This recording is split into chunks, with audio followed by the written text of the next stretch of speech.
Dear Hollywood, if you ever remake this film, don't change anything.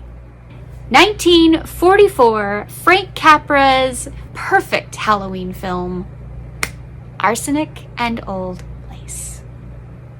Cary Grant, Priscilla Lane, Edward Everett Horton, Jack Carson, Raymond Massey, Peter Lorre.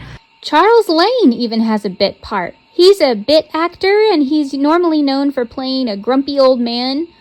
But there's actually one moment where I can think of him not playing the grumpy old man, and that's in the Aristocats. He's Madame's lawyer. Yeah, different kind of part for him, but he did a great job.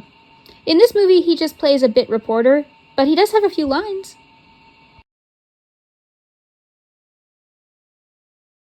Basically, the plot is Mortimer Brewster, a theater critic, is a confirmed bachelor, says he'd never get married, has a lot of things to say on marriage that are not pleasant. He ends up getting married to the love of his life, who happens to be the preacher's daughter who lives next door to his aunts.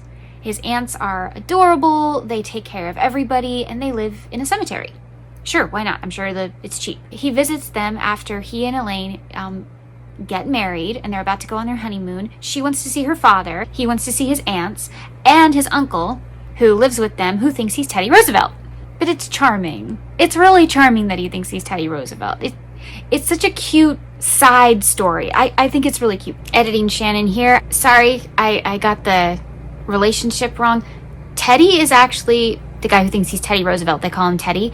Teddy is actually Mortimer's brother. Yeah. Anyway, the aunts are preparing a cute little surprise for Mortimer and Elaine because they've been wanting them to be together forever. And then he is about to leave and he opens the window seat for some reason. He's looking for something and he sees a dead body.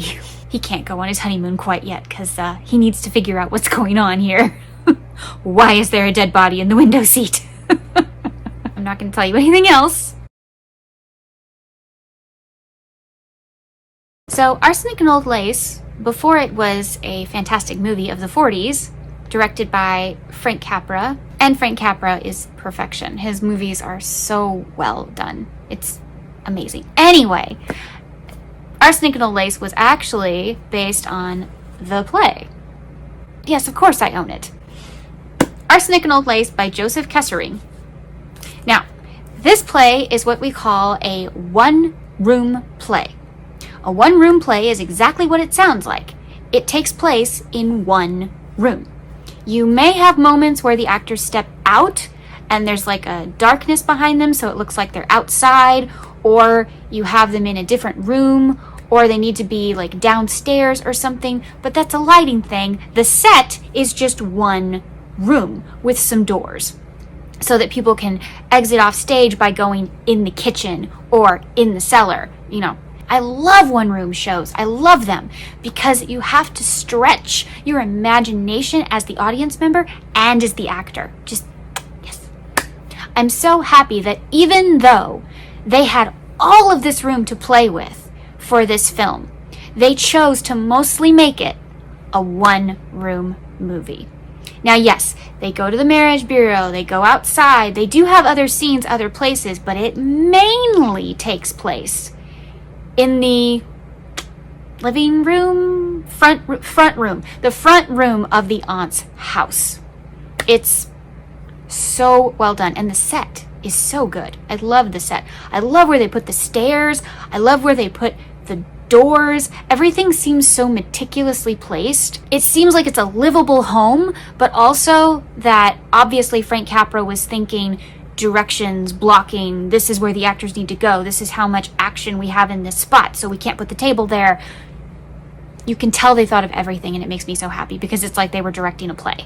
The original play is basically the same as the movie. Obviously they took some liberties because Hollywood always does, but they didn't take enough to ruin it at all. Usually small theaters do it because it is a small play. It's very limited number of actors are needed. So the reason I mention the play is, one, I'm a theater nerd, but also in the original cast of Arsenic and Old Lace, the stage play, the brother, Jonathan, was played by the one, the only Boris Karloff. In the film, he's played by Raymond Massey, who is another excellent actor. But they decided to put in this joke in the movie because they wanted to pay homage to the stage play. And the joke is that the brother looks a lot like Boris Karloff. Probably one of my favorite jokes in the whole movie. That and the line, he's something of a magician. It's only funny if you've seen it.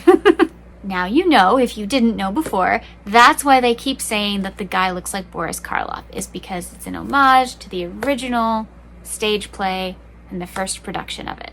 So, just a fun little theater lesson for you today. Josephine Hull, Jean Adair, and John Alexander. They were probably the first people picked for this movie besides Cary Grant because they are from the original stage play. And you can tell in their performance how comfortable they are with their characters. They've been doing this a long time, and they were all perfect. I don't think the movie would have been the same if they'd had different actors, because they wouldn't have had people who were as familiar with how these characters should be acted. They were just absolutely perfect, and I'm really glad they didn't replace any of them.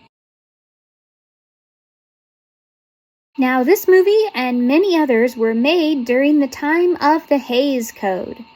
The Hays Code was a censorship code, and the reason that it started in the first place was because some of these movies started to really upset a lot of families. Like, they couldn't take their families to movies anymore because they didn't know what they would see. Kind of like a problem we have now. Between 1914 and 1922, 7 states, Massachusetts, Pennsylvania, Ohio, Maryland, Kansas, New York, and Virginia, formed the Film Censorship Board. Across the country, however, they called for government regulation of motion picture industry that would lessen the power of the studio moguls and strengthen the power of the overall public. However, William H. Hays, the former chairman of the Republican National Committee, was named the first president of the newly formed Motion Picture Producers and Distributions of America, also known as the MPPDA. He created what's called the Hays Code.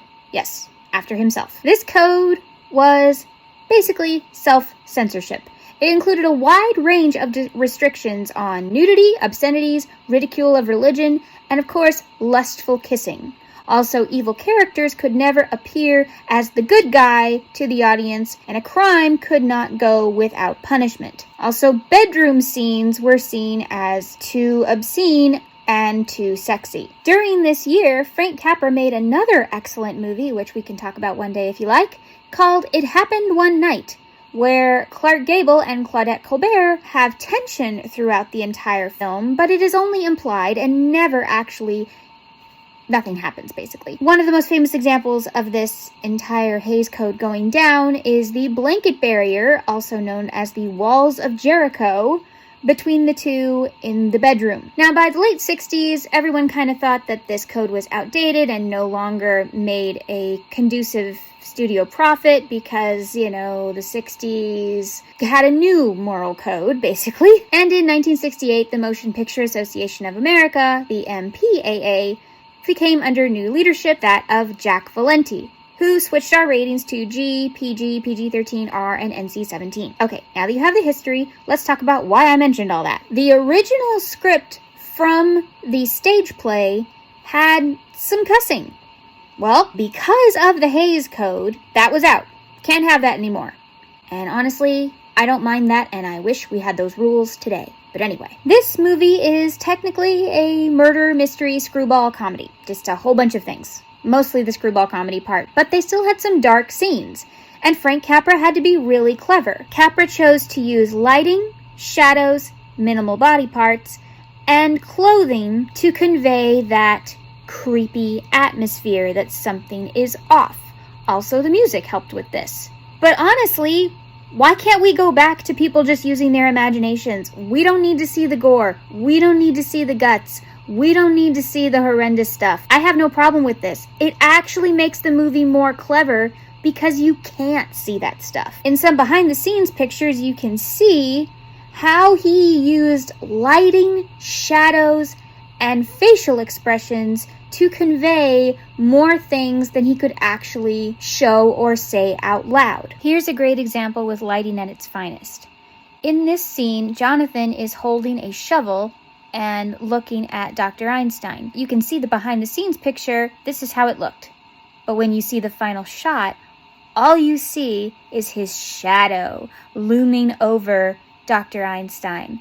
That's way creepier. Another great scene is Jonathan's face reveal. When he first comes into the house, all the lights are off except for the moonlight streaming through the door. You see two figures, one is very tall, one is very short, and you hear voices, but then the light hits his face just right and you see his face reveal, and it's so much better than if he had just walked into a lit room. I love it. Capra did a wonderful thing here using the ensemble cast as one actor almost. Everyone gets an even number of moments on screen. Nobody is really the star. Obviously, Cary Grant is the star, yes. But it's an ensemble cast kind of movie where everyone gets a chance to shine. I love that. But if you are going to give an award for Best Actor, it has to be Cary Grant's face. Oh my goodness, his facial expressions in this movie are some of the best I've ever seen. Wouldn't you agree? I hope you watch it, because if you've never seen it, it's so fun. It's a funny, witty, charming, a little bit scary at times, a little bit spooky, I guess. More spooky. Everyone needs to see this film in their lifetime. It is so brilliantly done. Have you seen Arsenic and Old Lace? What's your favorite scene if you've seen it? Without too many spoilers, who's your favorite character in Arsenic and Old Lace? I think you have to group them together, and mine would definitely be the ants. I think you have to group the two ants together. Not one ant is better than the other. So I have to say the two ants absolutely make this film. The actresses they found are, yes, perfection.